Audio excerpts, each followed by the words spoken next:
नमस्कार. आजच्या या भागामध्ये सगळ्यांचं स्वागत करतो. मागच्या भागात आपण जबाबदारी या विषयाबद्दल बोललो होतो. मुलांना वयानुसार जबाबदारी लावावी लागणार आहे, जबाबदारी सोपवावी लागणार आहे याबद्दल आपण बोललो होतो. आजचा हा भाग, आजची ही सवय पालकांसाठी असणार आहे. मुलांना ती उपयोगाची आहे, पण ही सवय पालकांना लावून घ्यावी लागणार आहे. म्हणजे बऱ्याच ठिकाणी असं होत नसावं, पण होत असेल तर उत्तम आहे.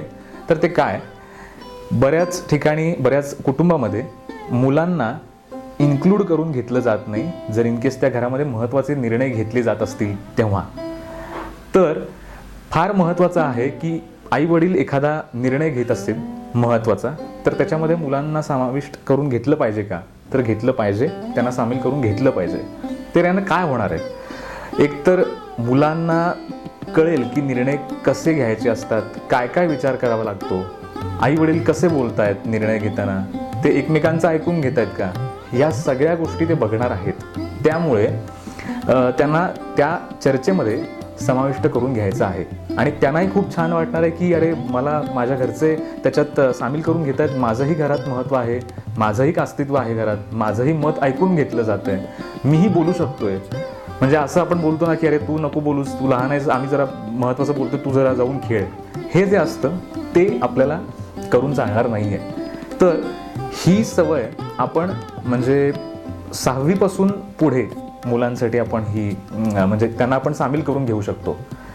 1ली ते 5वी थोडंसं तेच स्वतः अजून एक्सप्लोर करत असतात, त्यामुळे आपण त्यांना इन्क्लूड करून घेऊ शकत नाही. तर 6वी पासून पुढच्या सगळ्या विद्यार्थ्यांना, मुलांना आपण आपल्या या प्रोसेसमध्ये समाविष्ट करून घेऊ शकतो. खूप महत्त्वाचं आहे.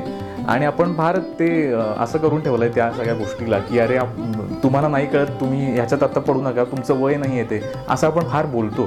पण हे मला असं वाटतं फार बदललं गेलं पाहिजे हे, की वेगवेगळ्या पद्धतीचे संस्कार होणार आहेत त्या सगळ्या प्रोसेसमध्ये मुलावरती इनडिरेक्टली. तुम्ही काय डिरेक्टली त्यांना शिकवणार नाही की बघ आम्ही असा निर्णय घेतलाय, नाही, ते सगळं स्वतःहून बघणार आहेत, ते स्वतःहून सगळं ऑब्झर्व करणार आहेत तुम्हाला. तर हे अशी सवय आपण लावून घ्यायला काही हरकत नाही आहे. भेटूयात पुढच्या भागात अशाच इंटरेस्टिंग सवयीसह. आणि बघत राहा स्वदर्शन. बदल महत्त्वाचा आहे आणि सुरुवात स्वतःपासून करायची.